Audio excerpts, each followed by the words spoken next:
Mapagpalang umaga po sa ating lahat. Good morning po. At pasalamatan natin ang Diyos sapagkat siya'y mabuti. Pag-ibig niya ay walang hanggan.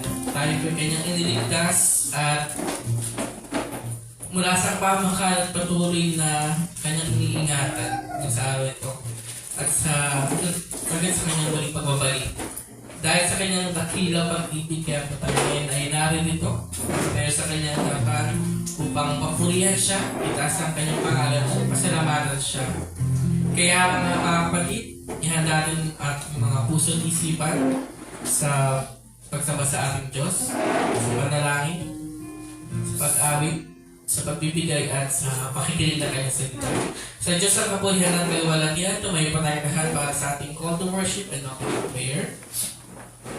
Buksan natin ating mga Biblia sa Psalm 136. Awit 136. Ito pong sinasabi. Give thanks to the Lord, for He is good, for His steadfast love endures forever. Give thanks to the God of gods, for His steadfast love endures forever. Give thanks to the Lord of lords, for His steadfast love endures forever. To Him who alone does great wonders, for His steadfast love endures forever. To Him who by understanding made the heavens, for His steadfast love endures forever. To Him who spread out the earth above the waters, for His steadfast love endures forever. To Him who made the great lights, for His steadfast love endures forever. The sun to rule over the day, for His steadfast love endures forever. The moon and the stars to rule over the night, for His steadfast love endures forever. To whom who struck down the firstborn of Egypt, for His steadfast love endures forever. And brought Israel out from among them, for His steadfast love endures forever. With a strong hand and an outstretched arm, for His steadfast love endures forever. To him who divided the Red Sea into two, for His steadfast love endures forever, and made Israel pass through the midst of it, for His steadfast love endures forever. But overthrew Pharaoh and his host in the Red Sea, for His steadfast love endures forever. To Him who led His people through the wilderness, for His steadfast love endures forever. To Him who struck down great kings, for His steadfast love endures forever, and killed mighty kings, for His steadfast love endures forever. Sihon, king of Amorites, for His steadfast love endures forever, and Og, king of Bashan, for His steadfast love forever. And gave their land as a heritage, for steadfast love endures forever. A heritage to Israel, His servant, for steadfast love endures forever. It is He who remembered us in our low estate, for steadfast love endures forever, and rescued us from our foes, for steadfast love endures forever. Who gives food to all flesh, for His steadfast love endures forever.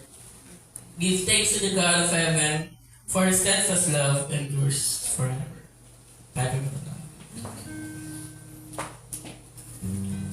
O muli, aming Diyos sa langit, siya aming nalilikha. Siya nagbibigay buhay sa amin, Panginoon. Siya nagbibigay sa amin upang pulihin ka, Panginoon. Salamat, Panginoon, sa araw nito, Panginoon, kami ay iningatan. Dahil lahat kung ako yung narito,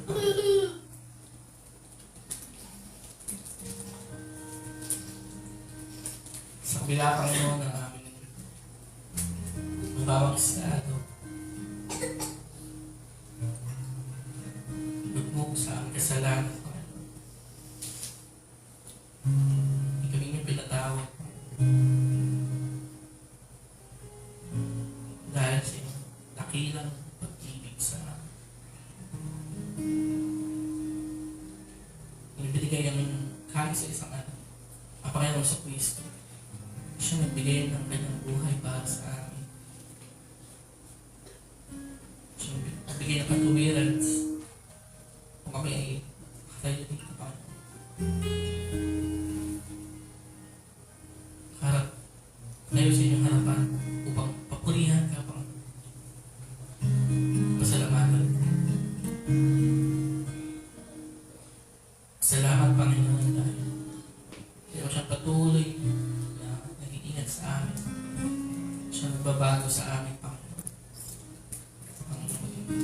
larawan at bangus.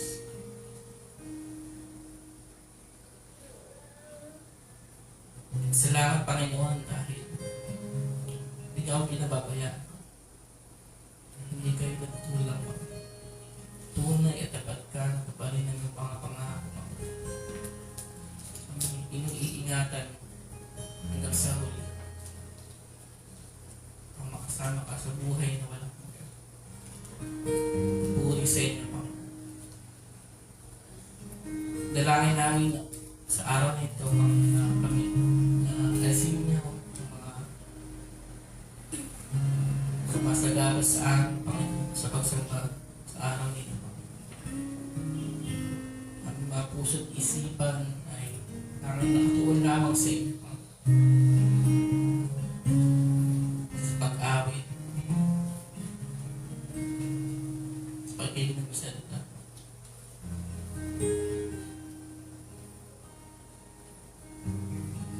Dalangin namin, Panginoon, na tanging ikaw lamang ang aming tataas. Papapurihan. Walang iba. Salamat, Panginoon, sa iyong dakilang pag-ibig sa amin. Kung aming dalangin sa Diyos, pangalan ni Jesus, aming Diyos at iyong pagligtas. Amen.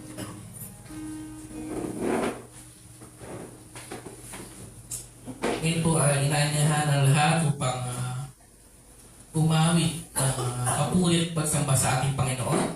Sa pamumuno po yan ng ating music team, sabay-sabay po natin itaas ang pangalan ng ating dakilang Panginoong Diyos.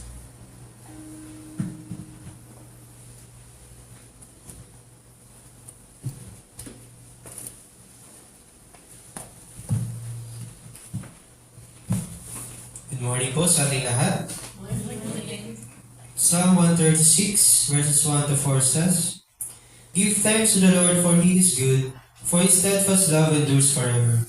Give thanks to the God of gods, for His steadfast love endures forever. Give thanks to the Lord of lords, for His steadfast love endures forever. To Him who alone does great wonders, for His steadfast love endures forever. Ang awiting ito ay isang panawagan sa lahat ng hinirang na purihin ang Diyos para sa kanyang kabutihan at walang hanggan at tapat na pag-ibig. Itong pag-ibig ng Diyos ay tapat at nanatili, sapagkat nagmumula ito sa kanyang mga pangako at nakaangkla sa kanyang katangian bilang Diyos ng mga Diyos na gumagawang mag-isa ng mga dakilang himala at kababalagan. Ang paulit-ulit na pariralang ang kanyang pag-ibig ay tunay magpakailanman, ay nagbibigay din ang pag-ibig ng Diyos na naaayon sa kanyang tipan ay wagas at hindi nagkukulang. Ipinakita niya ito sa pamamagitan ng paglikha sa lahat at pagbigay ng lahat ng ating pangangailangan, ng pagliligtas sa kanyang bayan mula sa mga kaaway, at lalong-lalo na sa handog ng kanyang bugtong na anak na si Jesus, upang tayo mapatawad sa ating mga kasalanan at may bilang na matuwid sa kanyang harapan. Kaya mga kapatid, tayo umawit ng papurit pasasalamat sa Kanya. Ang pag-ibig ng Diyos ay tunay at tapat magpakailanman. Let's sing as we gather. Let's stand.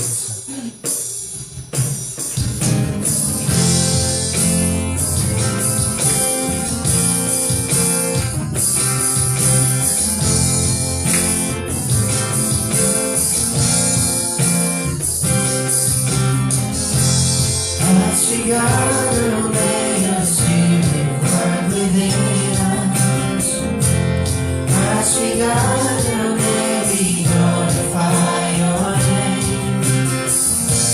Knowing that as our hearts begin to worship, we'll be blessed because we can. We'll be blessed because we can. As we gather, may your spirit work within us. As we gather, may we glorify your name. Knowing well that as our hearts begin to worship, we'll be blessed because we can. We'll be blessed because we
the heavens reach. Your truth found a perfect wisdom. Our highest view, our unending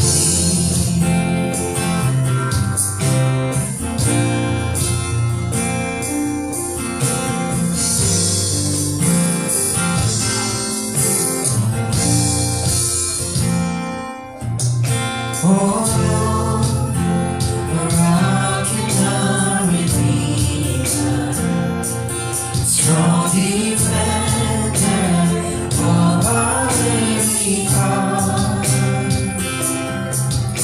our sword to fight the bruised deceiver, and our shield against his hateful darts. Our soul, when enemies surround us, our hope, when tides of sorrow rise, our joy, when trials are abounding, your faithfulness, our refuge in the night.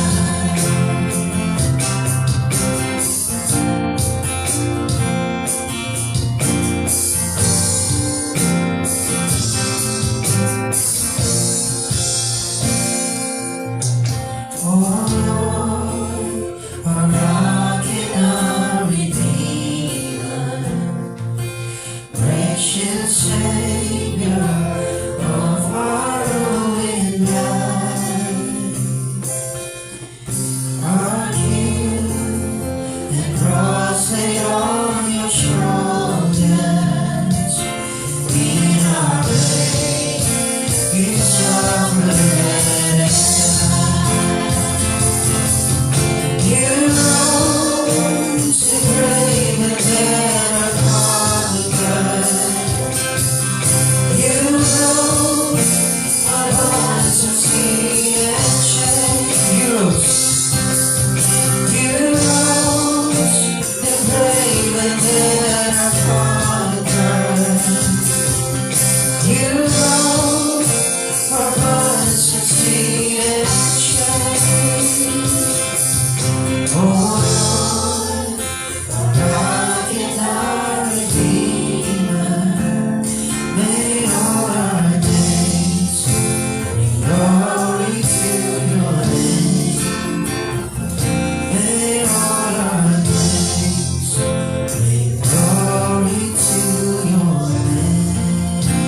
Lapasan natin ang ating Panginoon. And sa God be the glory.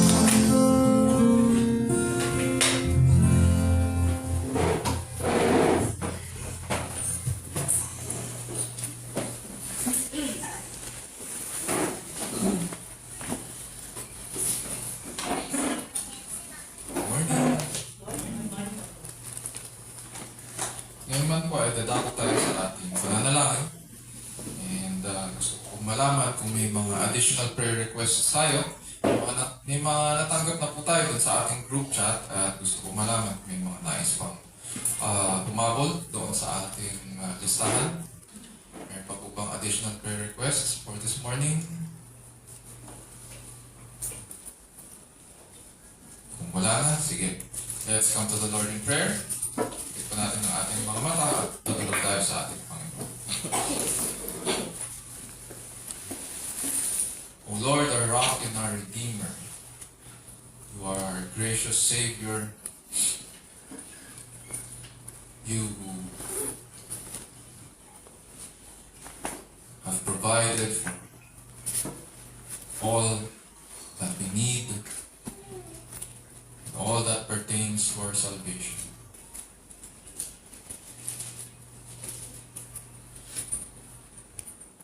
O God, our Father in heaven, we thank you for gathering us once again on this special day that you have sanctified unto yourself. Salamat, Panginoon, because through this we are able to gather as one body and as one family in Christ. And that through this, O Lord, we are able to also look back to your goodness and how you have provided for us this past week, Panginoon. Thank you for the material provisions, that through it we are able, and for the gift of work as well, that through it we can not only enjoy the work of our hands and share this, Panginoon, sa aming mga families, but through it we also bless you, glorify you. And so look forward to this day that you have made, this day of rest, this day of blessing, which you have called your own.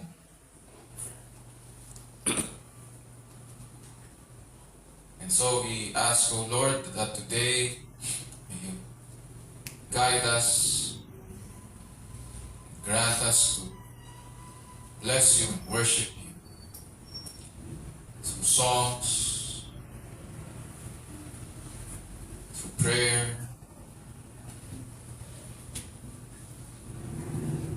and in the listening of your word. So we pray, O Lord, that you will grant us to bless you, and at the same time also to minister to one another through the gifts that you have given us. Salamat, O Lord, that through this ministry we can continue, Lord, the commission that you have given your people, and that is to go into all the world, making disciples of all nations, baptizing them in the name of the Father and of the Son and of the Holy Spirit, teaching them all that you have commanded us to do, while holding on to the promise that you will be with us unto the end of the age. Grant us to be faithful in this, O Lord. Grant us to study your word. Grant us to faithfully obey, and at the same time grant us to faithfully teach it to our students, to our loved ones and family members. Oh, so that their eyes might be open to your beauty and majesty, to your goodness and faithfulness, to your promises. And so we pray, O Lord, that may you grant us to continue, Panginoon, in this ministry until you return. We also remember, Panginoon, our country, the Philippines, and our leaders. While we do not know, Panginoon, what the future holds for us, nevertheless we pray that you would guide us, grant wisdom sa mga leaders namin, even though we confess that we do not agree, Panginoon, sa lahat ng mga decisions that they make. Nevertheless, we are content, O Lord,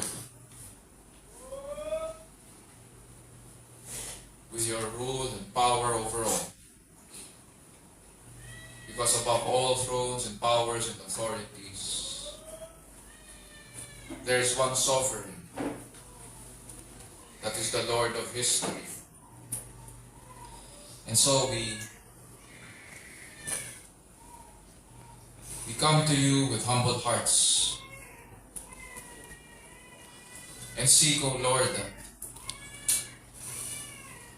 seek for your guidance upon our leaders, and pray, O Lord, that may your rule be seen, Panginoon, in how our leaders conduct themselves in public at yung kanilang mga staff. At ganun din to the rest of the government employees, even as our brothers and sisters in government continue to teach your word. We pray that the principles of your word would be seen, Panginoon.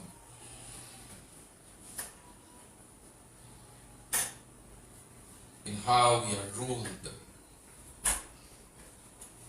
And so we pray, O Lord, that as you guide our leaders, we pray that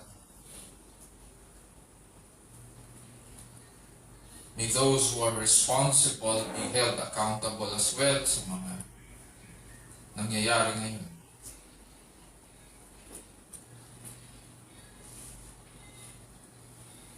May truth and justice prevail. We do not want, O Lord, man's version of truth, but your truth, the absolute truth, pure and holy.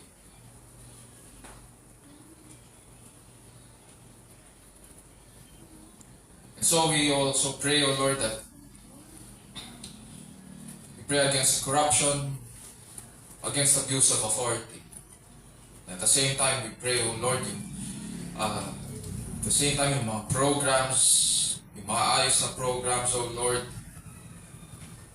may these, O Lord, be pushed through and be successful. At kung ano yung mga objectives para tulungan ang aming mga kababayan, may these, O Lord, be upheld as well.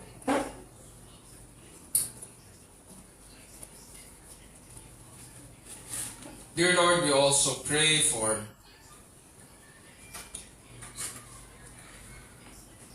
one another, for the young families, O Lord, that you have placed under our care. We pray that you would not only provide, Panginoon, physically for them, but that they would learn also what it means to have a family under your care. And that our family is our first ministry, and so we ought to also provide for the spiritual needs of the members of our families. That we ought to live, O Lord, under your authority and rule. And that display this, O Lord, through the lives that you have given us.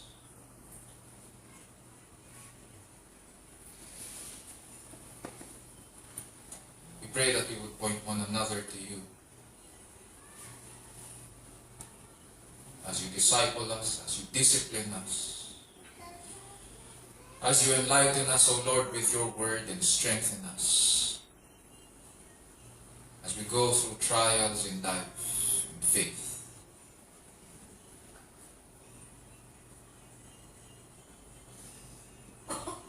Preserve us, O Lord, that we may persevere until the end.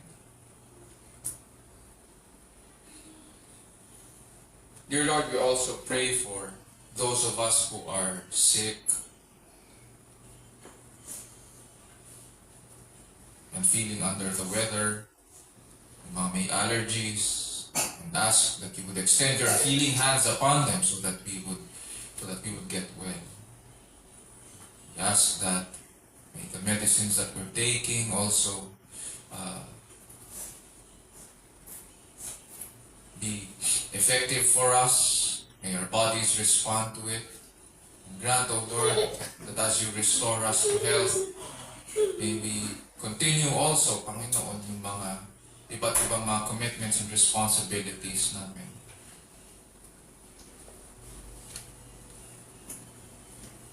O Lord, we pray for Sophia, for Junel, for Bianca, and Ate Rose na may utot-sipon. And for those of us na may mga allergies or asthma rin, we ask, O Lord, that may you take away what needs to be taken away. And grant us strength so that we would, O Lord, adjust and recover, Panginoon, that we would be able to continue our day-to-day tasks and glorify you, Lord, through these. We pray, O Lord, that may you also be with our students as they that they have just started, Panginoon, yung kanilang last quarter of the year. Pray that may you grant them grit, persistence sa kanilang pag-aaral. And that through it, O Lord, may they pass their subjects, courses with flying colors. For those of us who continue to work, Panginoon, on site, we ask for your traveling mercies to be upon us. We pray, O Lord, that you would also grant us na to be a blessing sa aming mga boss, sa aming mga office mates. May they see Christ in us, so that we would be granted opportunity, O Lord, to speak about the good news that we have received from you. And so we pray, O Lord, that we would be light and salt into the world as well. As we come to you in the study of your word, we ask for wisdom. May you open our eyes to the truth. May you also open our ears so that we may hear your call. And in so doing, dear Lord, we pray that you would grant us to see your beauty and majesty in the pages of Scripture. Grant us to understand. Grant us new desires to know you more. Grant us new desires to open your word and seek it, and study it,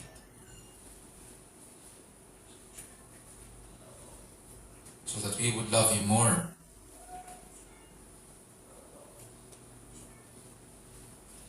We pray as well, O Lord, that we would be able to respond as you call out to us.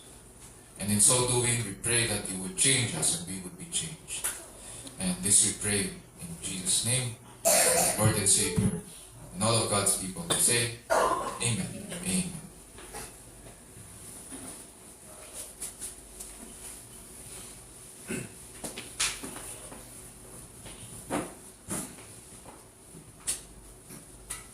Ngayon po ay natako na po tayo sa pagbasa ng salita ng Diyos mula sa aklat ng Genesis chapter 15 verse 7 to 21. Sa pangunay na aring kapatid na si Jonathan Banks. Tunayin po tayo lahat ng mga paggalang sa salita ng Diyos.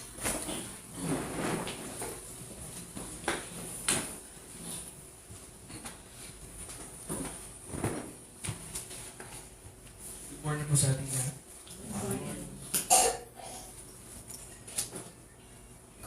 Genesis 15 verses 7 to 12 says, And he said to him, I am the Lord who brought you out from Ur of the Chaldeans to give you this land to possess.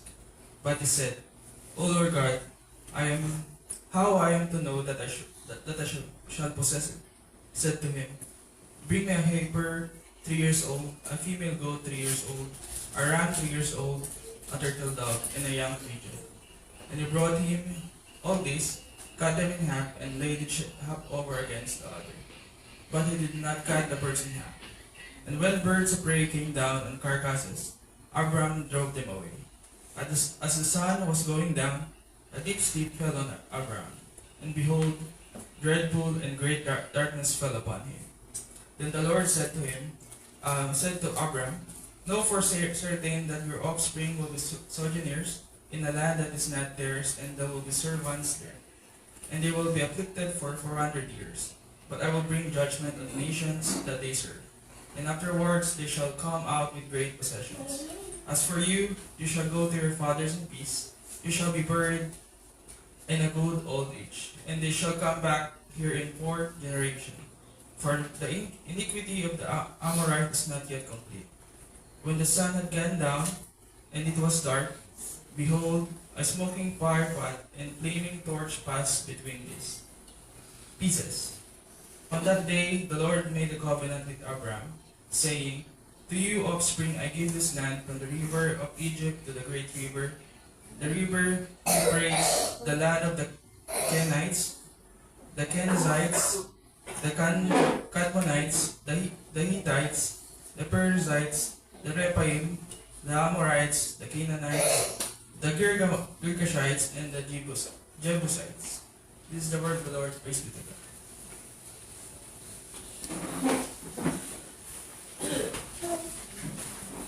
Tuloy na po. Muli po ang salita po ng Diyos ay katotohanan at kanyang kinasuriyan.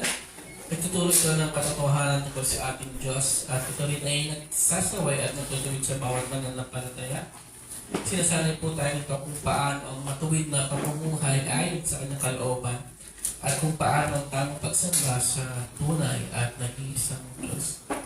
Ayon po yan sa 2 Timothy chapter 3 verses 16 to 17. Ngayon po ay hapit sa ating pastor, si Pastor Raymond Benser. Kasalita ng Diyos mula sa ating binasa sa Genesis 15, 7 to 21. Nawa ang banal na Espiritu po ang siyang kumilos at tumulong sa atin sa araw nito upang makita natin ang kagandahan at kinakilaan ng kanyang salita. Ang Ebanghelyo ng ating Diyos at tagapagligtas na si Jesucristo.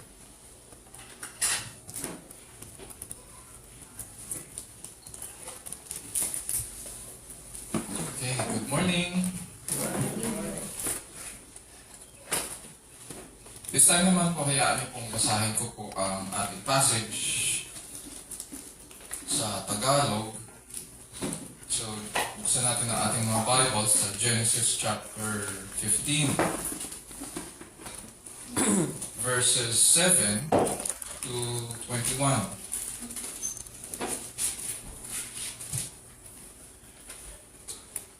Genesis chapter 15, verses 7 to 21. At ganito po ang sinasabi.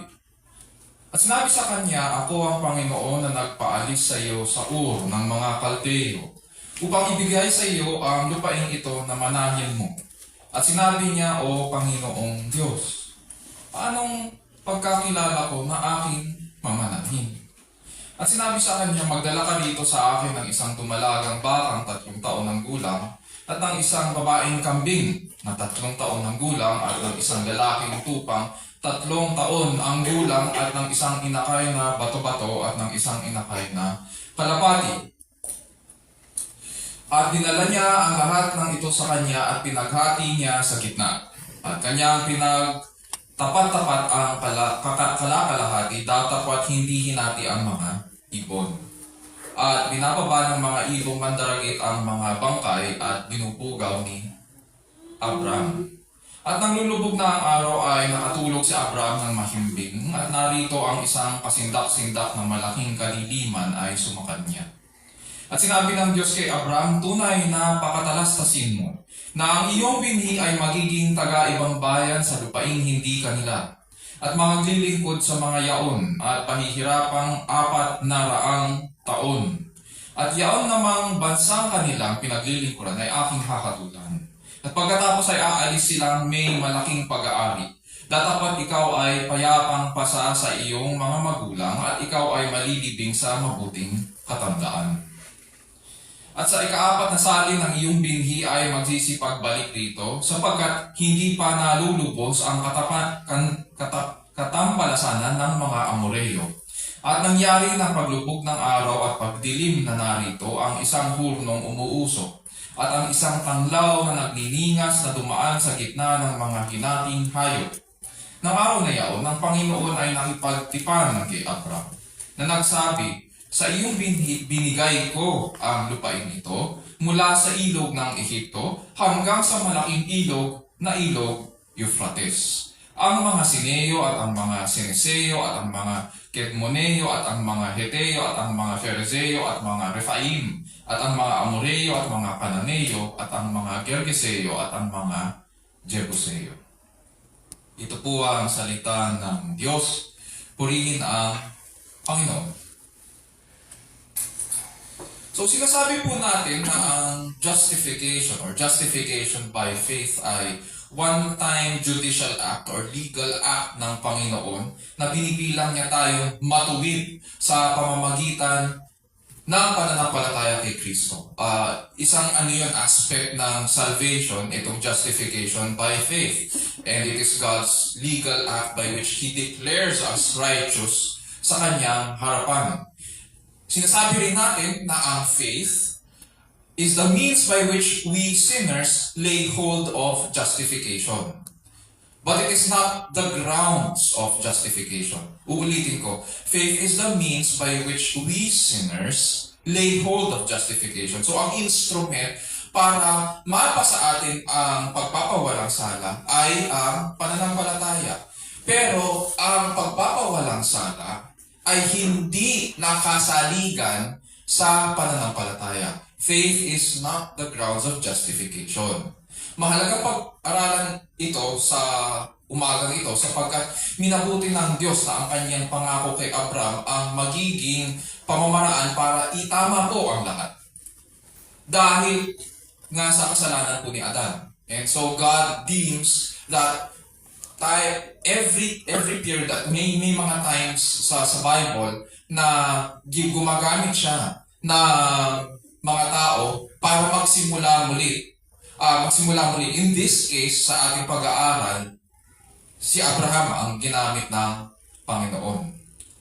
Nang sumampalataya daw si Abraham sa Panginoon, scriptures tell us that God regarded him as righteous because he believed God.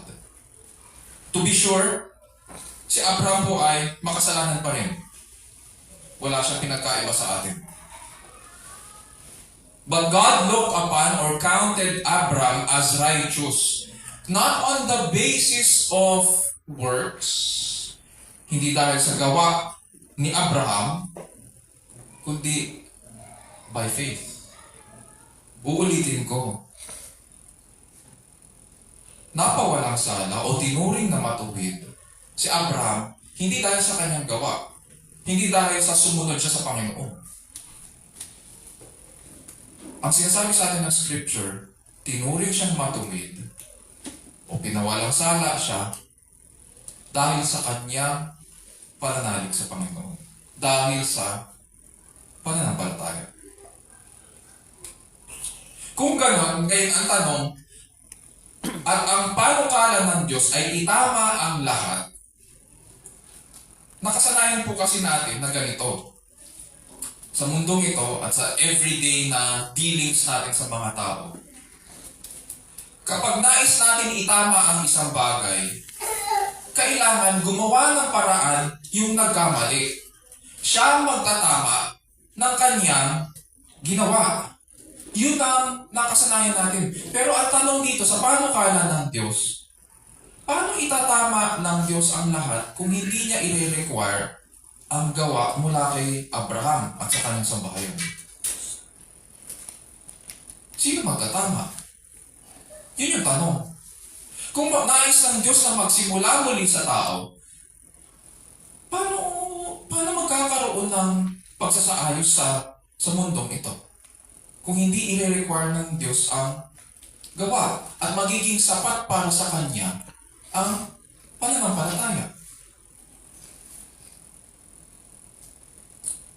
Brothers, sisters, and friends, sa ating pag-aaral ng Genesis 15, may dalawang bahagi ang passage.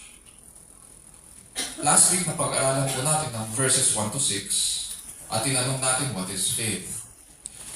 Ngayon naman pag-aaralan po natin ang verses 7 to 21. At sa umagang ito, panalangin ko po na sa pamamagitan ng pag-aaral ng aklat na ito, ay mag-minister sa atin ang salita ng Diyos. Ano man ang hirap ng buhay na ating pinagdadaanan ngayon, nawa ipakita po sa atin ang kasulatan na ang Panginoong Diyos ay Panginoon ng kasaysayan.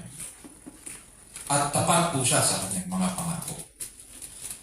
Maaari tayong magtiwala sa Kanya bilang tugon sa maayos na pamumuhay sa presensya ng Diyos, sa ilalim po ng kapangyarihan ng Diyos at para po sa kalwalhatian ng ating dakilang Diyos. As we approach Scripture, ganito po ang ating magiging tanong. How does God assure us of His faithfulness to His promises? How does God assure us of His faithfulness to His promises? Paano ba pinahayag ng Diyos na nakatitiyak tayo sa Kanyang katapatan sa Kanyang mga pangako? Paano pinahayag ng Diyos na may katiyakan tayo sa Kanya? Sa Kanyang mga pangako at sa Kanyang katapatan. So, how does He reveal Himself in that way? Pag tinignan natin yung structure ngayon ng Genesis chapter 15, ganito po ang overall structure niya. Sa verse 1, makita natin God graciously gives Abraham hope. Yun yung napag-aralan natin last week. Verses 2 to 5, God graciously promises Abraham a son. Tapos sa verse 6, God graciously imputes righteousness on Abraham by faith. Tapos ngayon, makikita natin, after God promises Abraham a son, He also promises the land of Canaan and formalizes itong promises niya with a covenant. So, sa verses 7 to 8, God graciously promises Abraham the land of Canaan. At saka sa verses 9 to 21, He cuts a covenant with Abraham.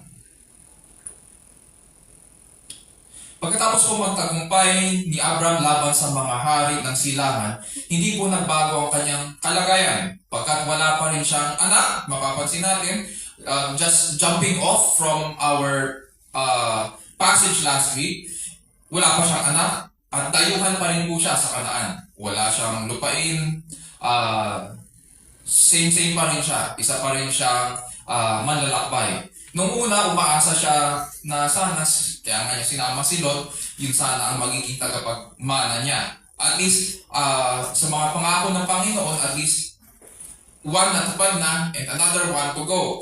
Meron na siyang tagapagmana, meron siyang anak-anakan, at meron sana, hinihintay na lang yung lupain. Pero kasi, naghiwalay sila ni Lot. Hindi nagkasundo yung mga pinapili si Lot kung saan siya. So, ang pinili ni Lot ay Sodom. At syempre, kung ano yung sa Kanaan, yun ang kay Abraham. At this point, pagkatapos manalo ni Abraham doon sa mga hari, he was an emotional wreck. Dahil 10 taon na siyang nag-aantay simula na tawagin siya ng Panginoon, nung umalis sila sa Ur. At ngayon, nagpahayag ng Panginoon sa kanya isang gabi at in-express ni Abraham ang kanyang disappointment sa Panginoon. Nagalit ba ang Panginoon? Hindi. Abraham was honest with God at hindi ito kinagalit ng Diyos. Bagkus tinanggap nga ng Panginoon para muling i-affirm ang pangako niya kay Abraham na magkakaroon siya ng anak na magmumula sa kanya. The Bible tells us in verse 6 of chapter 15 ng Genesis, Abraham believed God and it was credited to him as righteousness. Which leads us sa verses 7 to 8. Dito sa verse 7, ang setting ng ating passage ay same pa rin. Doon pa rin sa Oaks of Mamre sa Hebron, kung saan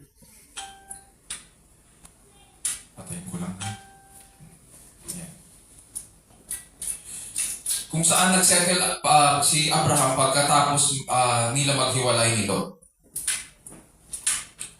So same pa rin ang setting nila sa Oaks of Mamre sa Hebron. Verse 7, He said to him, I am the Lord who brought you out of the Ur of Chaldeans to give you this land to possess it. He said, O Lord God, how may I know that I will possess it? So after God promises Abraham descendants and recognizes his faith, God proceeds to graciously promise Abraham the land of Canaan. Land ngayon ang pinag-uusapan. Kung ano yung mamanahin ng mga tagapagmana ni Abraham. And it's interesting kung paano magpakilala ngayon ang Diyos. Pag binuksan natin ang ating mga Bible sa Genesis 15 verse 1, mapapansin natin na future ang perspective ng Diyos. Nagpakilala siya doon, sabi niya, I am your shield and your exceeding great reward. It looks to the future. Ang pangako ng Diyos dyan ay pagpapatuloy niya kung ano ang sinimulan niya kay Abraham. Pero dito sa ating passage sa verse 7, ang pagpapakilala ng Diyos ay nakaangkla po sa nakalipas. Sabi niya dyan, I am the Lord who brought you out of the Ur of Chaldees. Sinasabi dito ng Panginoon na kung sino ang tumawag sa iyo noon, na umalis ka doon sa sambahayan ng iyong ama sa Ur, at kung sino yung nagdala sa iyo ngayon dito,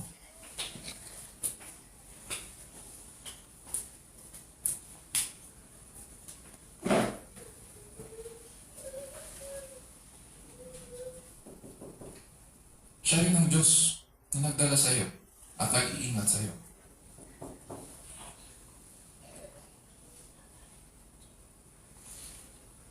Kung sino ang tumawag sa iyo noon, siya rin ang kausap mo ngayon.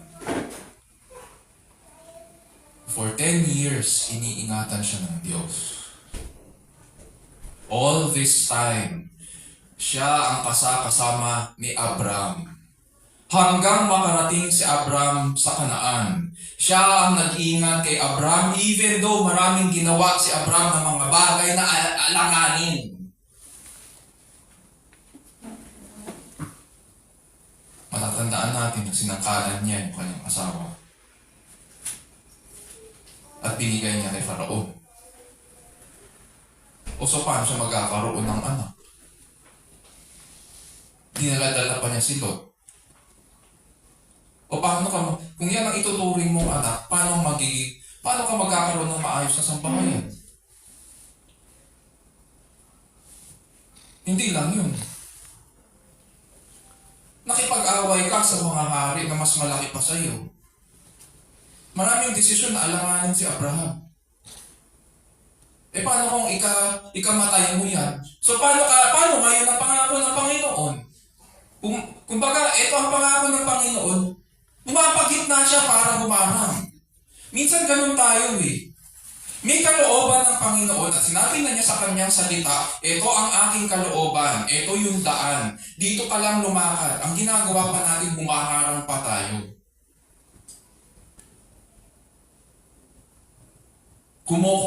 Sinusubukan natin kung pwede natin kontrahin. Sinusubukan natin ang Panginoon. We test the Lord to see kung papayag siya. That is not how the Lord works. And yet, kahit ganun ang ginawa ni Abraham, at ngayon in-express niya yung kanyang disappointment sa Panginoon, hindi nagalit ang Panginoon sa kanya. Hindi siya iniwan din ng Diyos. God was very patient with Abraham at naging tapat siya sa kanyang pangako kay Abraham. Pagkatapos magpakilala ng Diyos na siya ang kasama ni Abraham noon pa man para ibigay sa kanya ang lupain ng Kanaan, muling nagtanong ngayon si Abraham. Anong tanong niya dyan sa verse 8? O Lord God, how may I know that I will possess it? Mapapansin natin dito na iba na yung kanyang tawag sa Panginoon. O Lord God. Pag ginamit whenever we see yung pangalan na Lord God or yung title ng Diyos na gano'n ang pagkakagamit, ibig sabihin may nagbago na. Nagpapasakop siya. Hindi lang basta, oh God, kundi Panginoon. Panginoong Diyos. Ginamit na niya ang covenant name ng Diyos. How may I know that I will possess it? Kung sa verse 2, compare lang natin ng konti, ang tanong ni Abraham ay tungkol sa kanyang magiging anak at salinlahi. Dito sa verse 8, ito ay may kinalaman sa lupa, ang ipapamana sa mga susunod na salinlahi. So, pag pinagsama natin ngayon itong chapter 15, dalawang bagay ang pinag-uusapan. Unang-una, ang lahi ni Abraham, yung kanyang sambahayan. Kasi sa ngayon, silang dalawa lang ni Sarai. walang anak. So paano ipagpapatuloy? Paano yung pangako ng Panginoon? Wala. Kung wala kang anak, there's no point in talking about all these things. So verses 1 to 6, ang pinag-uusapan ay anak. Dito sa verses 7 to 21, ang pinag-uusapan ay yung lupang pangako. Yung ipapamana sa mga saling lahi. So ang tanong na ito ay, pag napansin natin, is this a question of disappointment again? No. Mapapansin natin sa verse 6, kung babalikan natin ng verse 6, nakaangkla kasi ito doon. Abraham believed God and it was credited to him as righteousness. He believed in the Lord. And so itong tanong na ito sa verse 8 ay hindi question of doubt. Hindi ito question of unbelief. This is actually an inquiry from belief. Dahil naniniwala at nananalig siya sa Panginoon, nagtanong siya ngayon. Ibig sabihin, siniseryoso niya ang pangako ng Panginoon. Kaya tinanong niya, Panginoon, how may I know that I will possess it? It is a positive response of Abraham. Kasi nga in his mind, dahil ang Diyos ay may kapangyarihan na samahan siya these past 10 years, na ingatan siya at patunayan ito na lumipas na 10 taon at i-preserve siya, siguro naman sa maliit na bagay kaya itong patunayan ng Diyos na magiging tapat siya. Katapatan naman ang pinag-uusapan dito. So sinasabi ni Abraham, Panginoon, baka pwedeng i-formalize mo ang iyong pangako sa akin. Baka pwede kang magbigay ng confirmation. Di ba ganun tayo? Sa panahon natin ngayon, hindi naman sa wala tayong tiwala, pero kailangang i-confirm ang mga bagay. Ganun din dito. Ang hinihingi ni Abraham ay confirmation. Baka pwede niyo pong i-confirm. Baka pwede i-formalize ang iyong pangako para may pinanghahawakan ako at ang aking mga saling lahi. Kasi sa ngayon, wala akong pinanghahawakan eh. Paano kung mamatay ako? Seryoso dito si Abraham. Naniniwala siya sa Diyos.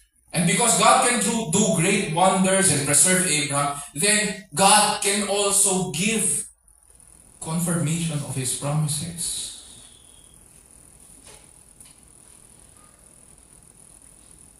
Proceed tayo sa verses 9 to 21. Dito makikita natin that God graciously confirms His promises. How? By cutting a covenant with Abraham. Sadya po yung pagkakagamit ko ng cutting a covenant.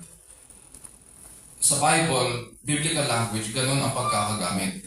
Sa ibang English versions, mapapansin nyo ang ginamit, making a covenant. Pero sa original language, ang term na ginamit ay cutting a covenant.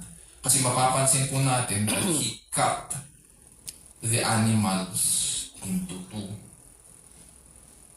So when you cut a covenant, kailangan merong animal sacrifice. Verse 9. So he said to him, "Bring me a 3-year-old heifer, and a 3-year-old female goat, and a 3-year-old ram, and a turtle dove, and a young pigeon." Then he brought all these to him and cut them in two, and laid each half opposite the other. So, nilagay niya yung magkabilang hati ng laman doon sa tabi ng daan, but he did not cut the birds. So, yung mga malalaking hayop lang. The birds of prey came down upon the carcasses, and Abraham drove them away. So, starting dito sa verse 9, mapapansin natin that the story gets darker and stranger. Hindi po kasi tayo pamilyar sa mga larawan na ginagamit dito. At lalong-lalo na ngayon, kapag humihingi tayo ng confirmation, hindi tayo gumagawa ng ganito. Paki-confirm nga, o sige, sa una, o sige, ipe-pencil push ko lang. Pencil lang muna ang ilalagay ko dito. Pag kinonfirm mo, ilalagay ko na in ballpen. Sapat na yun.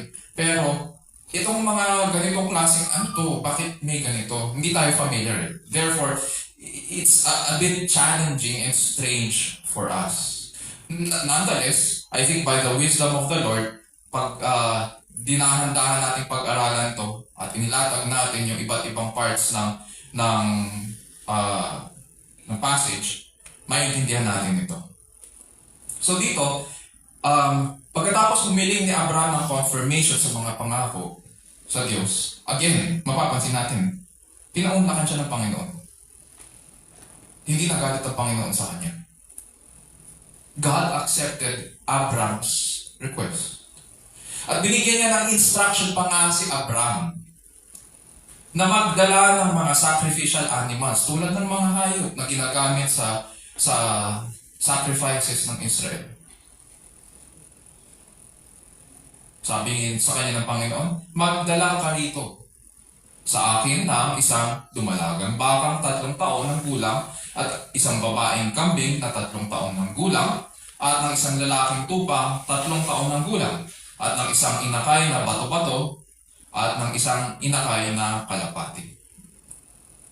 Pagkatapos niya dali ng mga hayop para gawing handog, pinaghati-hati ito ni Abraham, yung baka, yung kambing, yung tupa, pero hindi niya ginawa yun sa mga ibon. Pagkatapos nun, nilatag niya yung mga bangkay sa daan. Yung mga halves nandun sa bawat side ng daan at pagkalatag sa daan ng mga hayop, it would seem ngayon na nag-antay si Abraham kung anong gagawin ng Panginoon. Bakit? Kasi sabi sa verse 11, the birds of prey came down upon the carcasses and Abraham drove them away. Naghihintay siya ng next instruction ng Panginoon. Pero ang nangyari, alam naman natin, kapag may yung iba sa atin na sanay sa disyerto, sa Middle East, sa Africa, kapag may bangkay, kung saan may bangkay, nandun ang mga buwitre. Diba? Ganun yun eh. Eh, ganun din dito. At dahil may buwitre, at dahil may mga ibon na lumilipad dyan, alam natin na may araw pa. May araw pa. So, nagantay siya. At the same time, alam din natin na hindi ito pangitain. Sa verses 1 to 6, nagpakita daw ang Panginoon, ang salita ng Panginoon kay Abraham sa pangitain. Pero dito, hindi ito pangitain. God was directly communicating with Abraham. Kaya nga niya nagawa yun eh. Hindi na siya pangitain. Totoo na to.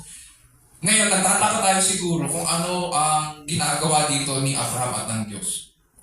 Noong unang panahon po, konting background, kapag nangangako ang isang mas mataas na hari sa isang mas mababang hari, tawagin nating high king, yung mataas na hari, at yung mas mababang hari, yung vassal king, yung sinakop ng high king.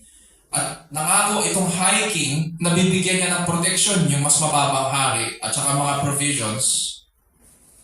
Pumapasok po sila sa isang kasunduan. Ang tawag po sa kasunduang ito, o yung ugnayan na ito, ay covenant. Noong unang panahon, ito ang nagpo-formalize ng lahat ng pangako ng mas nakatataas na hari. Our God is a God of the covenant. Kadalasan pag pinag-uusapan natin sa Christianity, Christianity is not a religion, Christianity is a relationship. Medyo, naiifi ako. Because yes, Christianity is a religion. And it is also a relationship. But when we talk about the relationship, ang relationship na pinag-uusapan sa Bible ay ito, yung covenant relationship. Merong mas mataas at may mababa. Hindi pantay. Hindi yan boyfriend-girlfriend relationship na ginagawa ng iba na parang Jesus is my boyfriend. Hindi katulad ng mga awitin ng early 90s at saka 2000s. Na heretic ang mga teachings na nagmumula sa mga evangelicals. God is a God of the covenant. ito ang nagpo-formalize, itong covenant ang nagpo-formalize sa lahat ng pangako ng mas nakatataas ng hari. At para gawing formal ang mga pangako, ang ginagawa nila, nagsasacrifice sila ng hayop. Kailangan may dugo. Kaya ang tamang term ay to cut a covenant. Pagkatapos nila hiwain at hatiin ng mga laman, naglalakad ngayon ang ginagawa ngayon ng bawat panig, lumalakad sila sa gitna nung daan. Nandyan sa bawat gilid yung mga hayop at sabay silang lalakad sa gitna. Anong ibig nilang sabihin mo? Bakit nila ginagawa yun na lumalakad sila sa gitna ng mga pinaghati-hati at pinagpira-pirasong mga bangkay? Ang sinasabi nila doon ay, nawa matulad ako sa mga patay na hayop dito kung hindi ako magiging tapat at tutuparin ang aking mga pinangako. Noong bata po tayo, yung mga millennials at saka maaaring hindi alam to. Pero yung mga Gen X at saka mga baby boomers, baka alam natin to. Nung bata tayo, meron po tayong sinasabi kapag ayaw maniwala sa atin ng mga kalaro natin. Nataas pa natin ang ating kamay at ano sinasabi natin?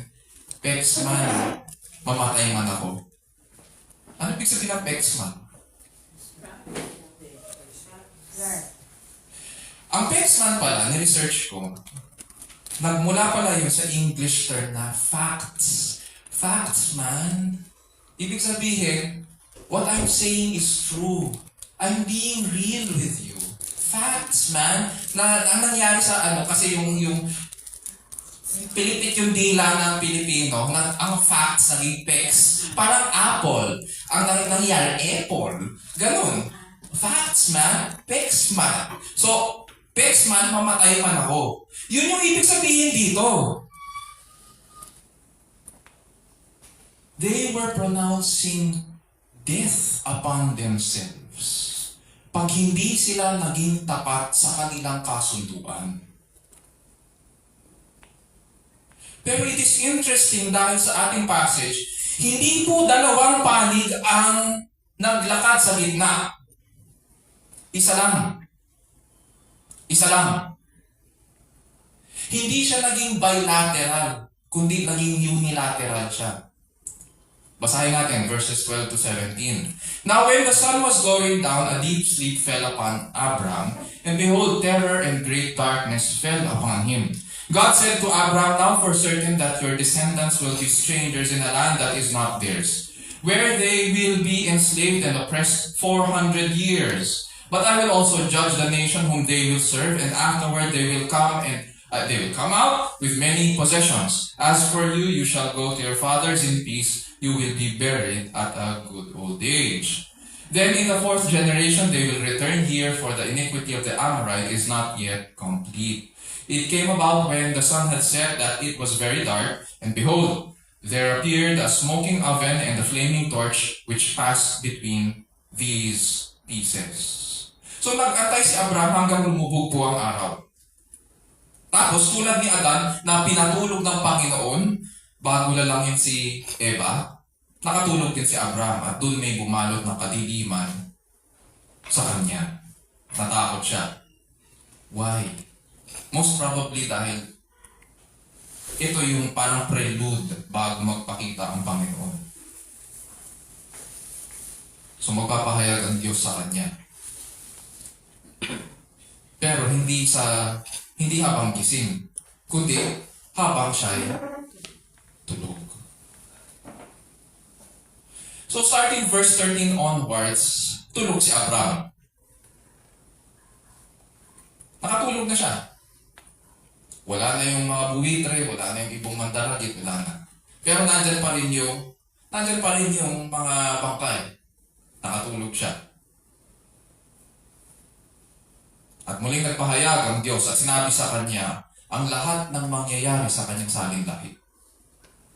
Sabi dyan, know for certain that your descendants will be strangers in a land that is not theirs, where they will be enslaved and oppressed for 400 years. But I will also judge the nation whom they will serve, and afterward they will come out with many possessions. Ano to? Tayo na nakabasa ng Genesis, Exodus, Leviticus, Numbers, and Deuteronomy, tayo na nagtuturo ng Sunday School sa mga bata tungkol sa buhay ni Moises at ng Israel. Ano ito? Ito yun. Sabi ng Panginoon, mapupunta sila sa lupain na hindi sa kanila. Aalipinin sila ng 400 years. At hahatulan ng Diyos, hahatulan ko, sabi ng Diyos, ang aapi sa kanila. And afterward, they will come out with many possessions. Nangyari ito. Ang sumulat ng aklat na ito ay si Moises. At sinusulat niya itong Genesis, kakaalis lang nila sa Egypto. At paparating sila doon sa Mount Sinai. Nandun sila actually sa Mount Sinai. At this is a comfort. Kasi nga, ito pala yun. Ito pala yung nangyari sa atin. And it is true, nangyari na they came out with many possessions. Kasi binigay sa kanila ng mga Egyptians ang kanilang mga jewelry nung makalabas sila. Ayon po sa mga scholars, may kinalaman daw itong mga hayop, yung mga ginawa yung mga ni-require ng Panginoon sa sasapitin ng Israel. Mapapansin natin dito na ang piniling hayop ay 3-year-old na baka, 3-year-old na kambing, at saka 3-year-old na tupa. Na sumasagisag po doon sa 3 generations ng kanilang pagkaalipin sa kamay ng mga Egyptians. For 400 years daw silang magiging dayuhan sa lupaing hindi kanila. At makakabalik lang daw sila sa Kanaan pag nalubos na ang katampalasanan ng mga Amoreo. So 3 generations, 400 years, 3-year-old na mga sacrificial animals. What does this all tell us? This all tells us that God is the God of history. Hindi tayo. Hindi siya nagugulat. Actually alam niya kung ano ang pinagdadaanan natin. Katulad ng pinagdaanan ng mga salinlahi ni Abraham. Alam niya. He knows the end from the beginning. He rules and judges the nations. But not only that, He also gives life and takes it away. Sabi dyan, hindi raw mararanasan ni Abraham ang paghihirap na ito ng kanyang sambayan. Ano daw? Sabi dyan, payapa siyang lilipas. As for you, you shall go to your fathers in peace. You will be buried at a good old age. Hindi sinabi dito kung anong naramdaman ni Abraham. Walang sinulat si Moises kung napaisip ba si Abraham doon sa sinabi ng Panginoon.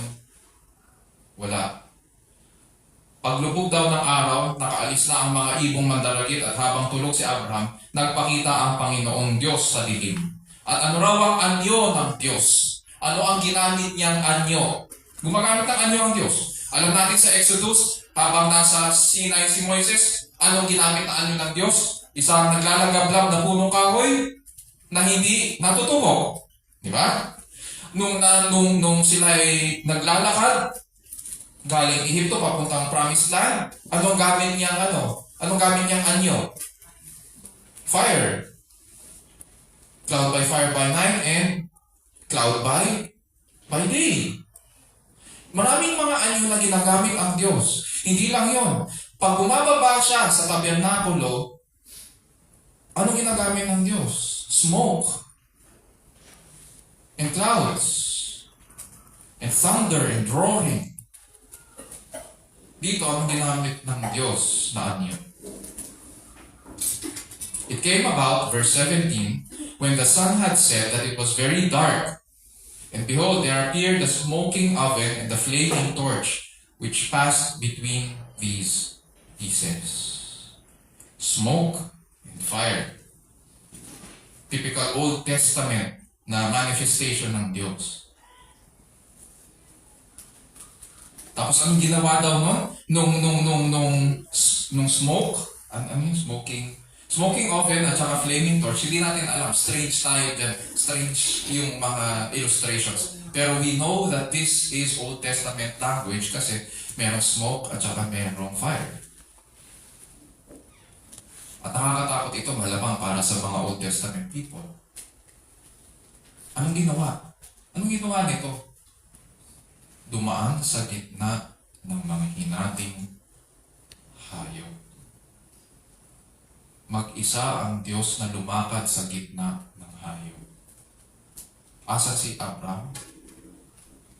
Tulog. Tulog. Hindi sinama ng Diyos si Abraham. Kaya nasabi sa verse 18, on that day, the Lord cut a covenant with Abraham.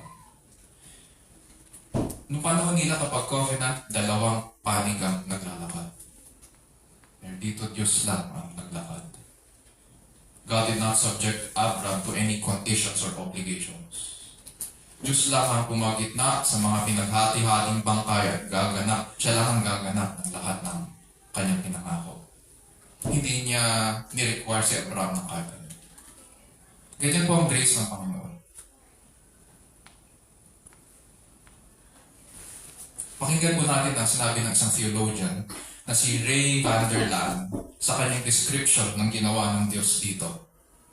Sabi po niya, when he walked in the dust of the desert and through the blood of the animals Abraham had slaughtered, God was making a promise to all the descendants of Abraham, to everyone in the household of faith. Everyone in the household of faith. When God splashed through the blood, He did it for us. We are not simply individuals in relationship to God. We are part of a long line of people marching back through history from our famous Jewish ancestors, David, Hezekiah, and Peter, to the millions of unknown believers, from the ancient Israelites and the Jewish people of Jesus' day to the Christian community dating from the early church. We are part of a community of people with whom God established relationship in the dust and sand of the Negev.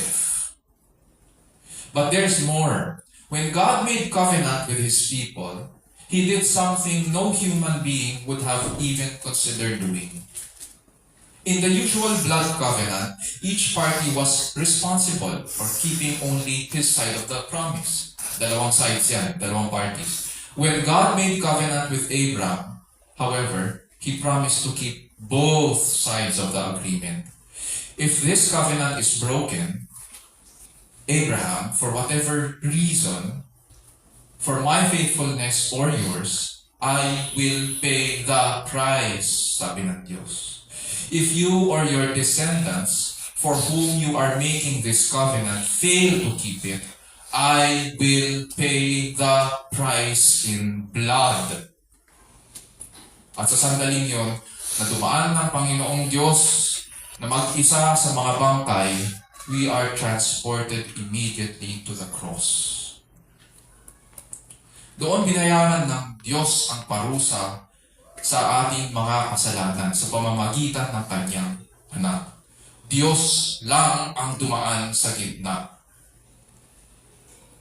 Sapagkat pinangako ng Diyos dito sa Genesis 15, dito pala aakuin na niya maging ang obligasyon natin at siya ang papagitna.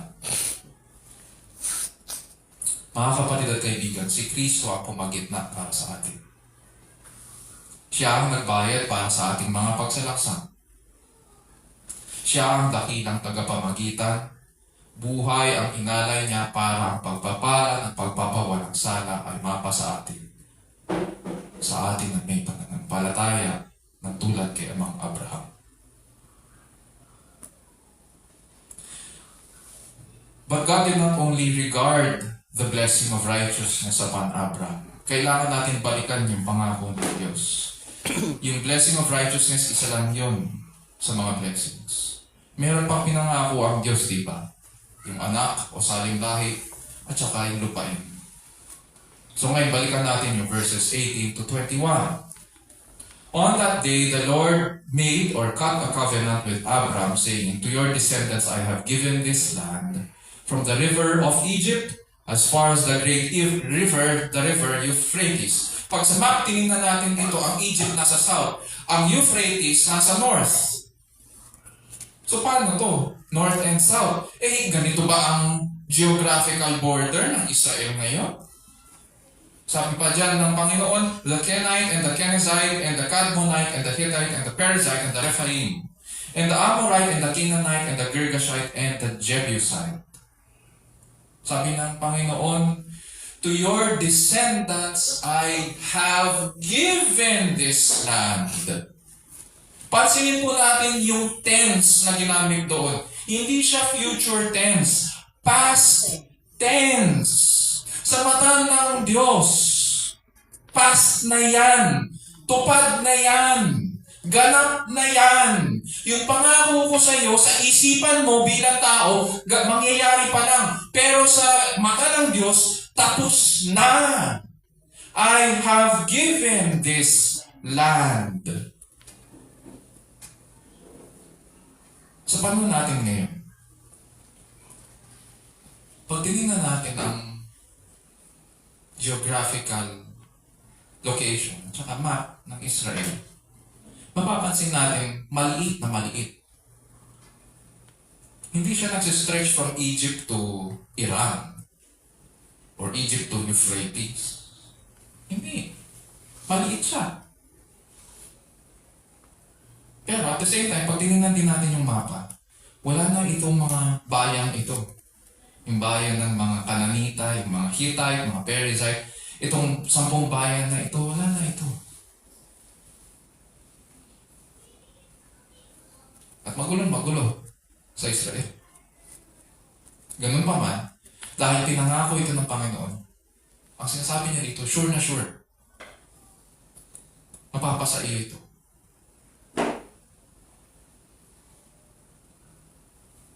Mapupunta ito sa iyong mga saling lahi. Darating ang araw na lahat tayo, nakabilang sa sambahayan ni Abram, ay mararating ang lupang pangako.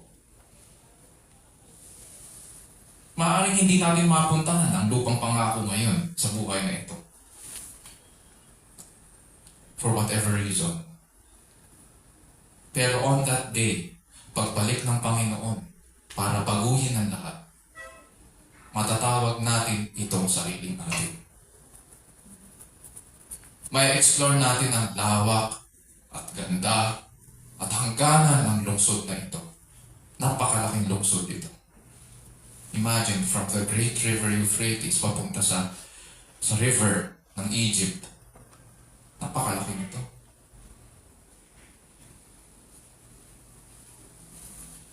Sapagkat binigay ito ng Panginoon sa kanyang mga hinirang.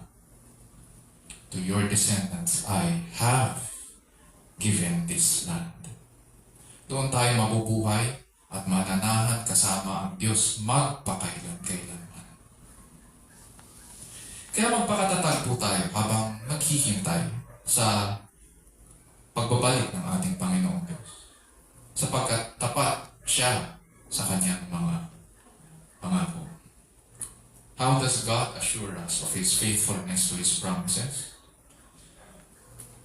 Dahil kay Kristo na nagmula kay Abram, naging kabahagi po tayo sa mga pangako at pagpapala ng Diyos kay Abram. Sa pamamagitan ni Kristo at ang kanyang perfect and finished work, sinimulan ng Diyos na itama po ang lahat. Nagsimula na siya. Si Kristo po ang patiyakan. Yun yung tanong natin kanina. Paano ba tayo nakatitiyak? Na matutupad ito. Simple lang yung isipan ni Abraham. Doon siya minit ng Diyos. To us, on this side of the cross, ang katiyakan ay si Kristo. Siya yung sacrificial lamb. Siya yung sacrificial animal. Ang katiyakan, the assurance that God is faithful to His covenant promises to Abraham and his descendants forever. isa puso natin ang mga bagay na ito at purihin po natin ang ating dakila at tapat na Panginoon. Tayo na lang. O Lord, we thank you for your word. This was a difficult passage. Many of the elements, O Lord, are foreign and strange to us, for they are ancient. Nevertheless, it speaks as well, Panginoon, of who you are, the Ancient One. That the God who called Abraham out of Ur, the God who preserved Father Abraham, the father of our faith, is the same God who calls us today, the same God who gathers us and establishes his people, the same God who preserves us, who rules over us and guides us, so that we may enter his kingdom, so that we, his children, might inherit this land.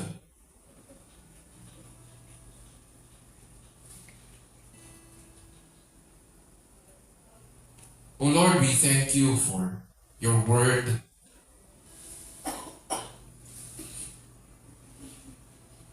We thank you for these promises. And we thank you as well, O Lord, because you are a God who keeps his promises and who gives us assurance by cutting a covenant. And you cut your Son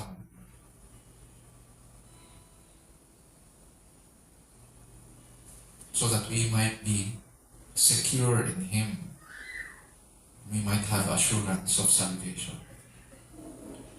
And for this, O Lord, we are thankful. O Lord, we pray that you would work in our hearts and in our families, in our lives.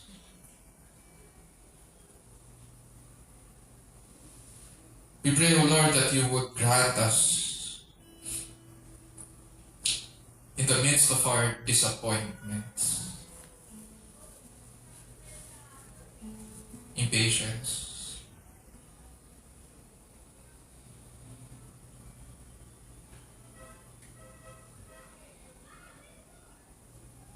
we pray, O Lord, that your word, O Lord, would take root as we keep it in our hearts. We pray, O Lord, that you would grant us to grow in it. May we grow strong as we keep your promises to heart. As we remember your word, purify us. Grant us to teach this, O Lord, to our families as well, so that they might eat, O Lord, from your table.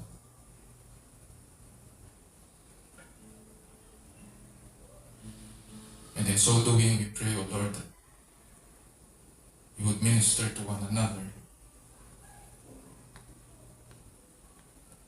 and that the gospel of the good news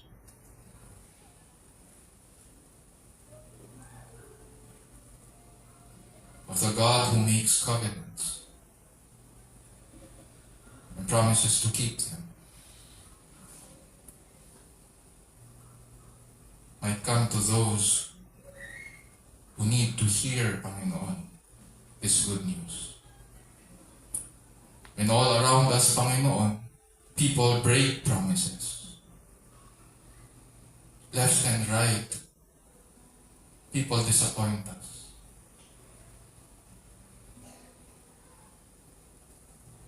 But you, O Lord, bless your people. And you promise to keep blessing them.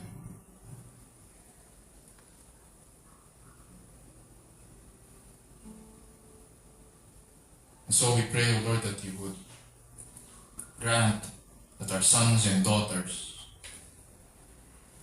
that our brothers and sisters and our parents, our mothers and fathers would come to know you. Oh, that they might hear that this is a God who desires to establish relationship with man. That you are a God who cleanses.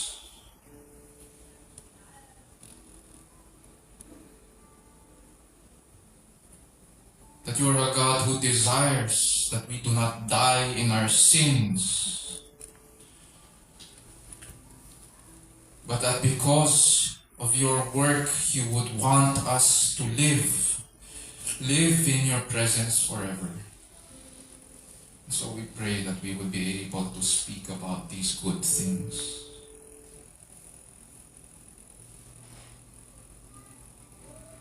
And so we pray, O Lord, that you would help us. Help us turn away from our sins. Teach us to repent and come to you in faith. Oh, that your people, O Lord, praise you for making sinners into saints.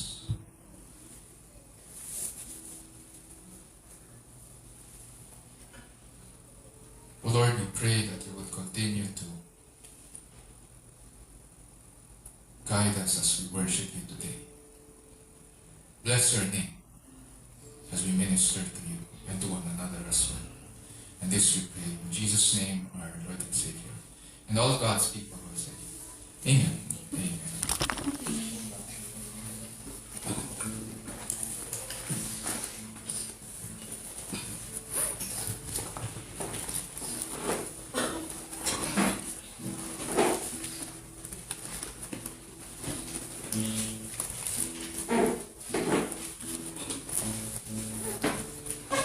Ngayon po ay dadako na po tayo sa Ministry of Giving, our tithes and offering. Buksan po natin ating mga Biblia sa 2 Corinthians chapter 8, verses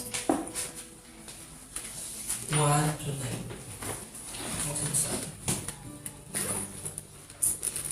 We want you to know, brothers, about the grace of God that has been given among the churches of Macedonia. For in the severe test of affliction, their abundance of joy and their extreme poverty have overflowed in a wealth of generosity of their part.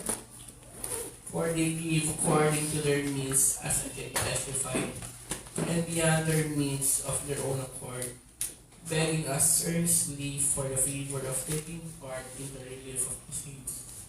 And this not as we expected, but they gave themselves first to the Lord, and then by the will of God to us.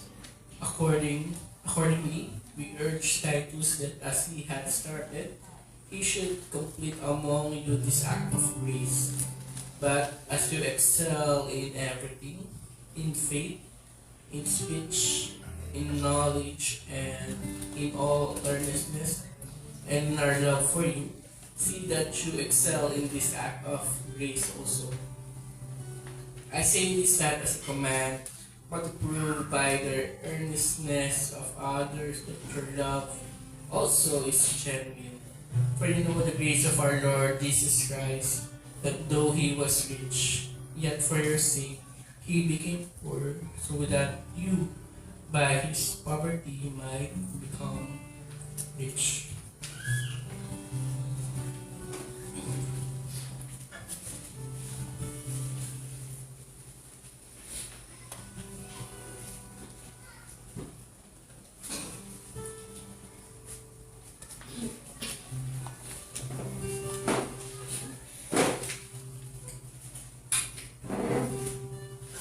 Tumayo po tayo lahat.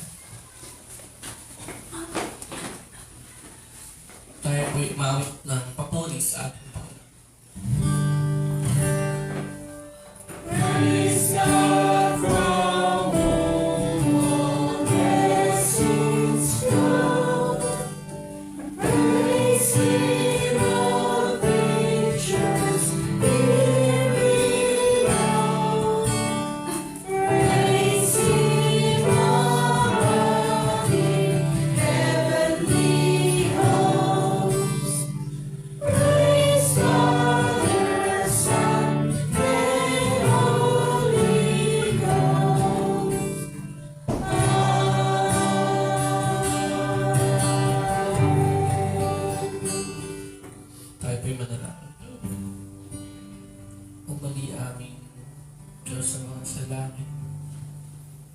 sa inyo, Panginoon, nagmumula biyaya at pagpapala. Salamat, Panginoon, sa araw nito. Inyong pinagkalaw sa amin upang makinig, Panginoon, ng inyong salita, Panginoon. Siyang magbabago sa amin, Panginoon. Upang mas makilala ka, Panginoon, ng lubusan. Dalangin namin, Panginoon, na inyong salita na amin na Panginoon, ay mamunga sa aming buhay at may bahagi ito, Panginoon, sa aming pamilya, sa kaibigan, at sa iba pa. Dalangin namin, Panginoon, na kayo ang siyang patuloy na nagbago sa aming Panginoon. Kaya puli, Panginoon, ay katulad ng anak ng Kristo sa kanyang larawan at waris. Dalangin namin, Panginoon, na sa aming pagbibigay ay magamit namin ito hindi lang sa pangangailangan ng Iglesia, sa pagtulong sa aming mga kapatid na nangangailangan. Bagkus, higit sa lahat, Panginoon, magamit namin ito sa pagpapalaganap ng inyong salita.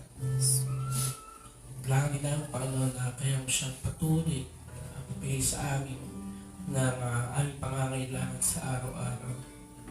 Hindi lang basta physical na pangangailangan, Panginoon, kundi spiritual, Panginoon.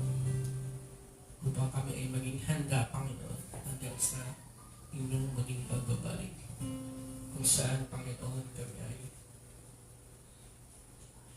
makakasama ka, Panginoon, sa inyong kaharian, sa buhay na wala hanggan, na nagpupuri sa inyo lamang, Panginoon. Wala nang iba. Mali, Panginoon, kami ay nagpapasalamat sa inyo, Panginoon. Inyong dakilang pag-ibig, biyaya. Ito pong aming dalangin sa pangalan ni Jesus, ang Diyos na tagapagligtas. Amen. Muna tayo, hindi po tayo nakatayo para sa ating closing and benediction.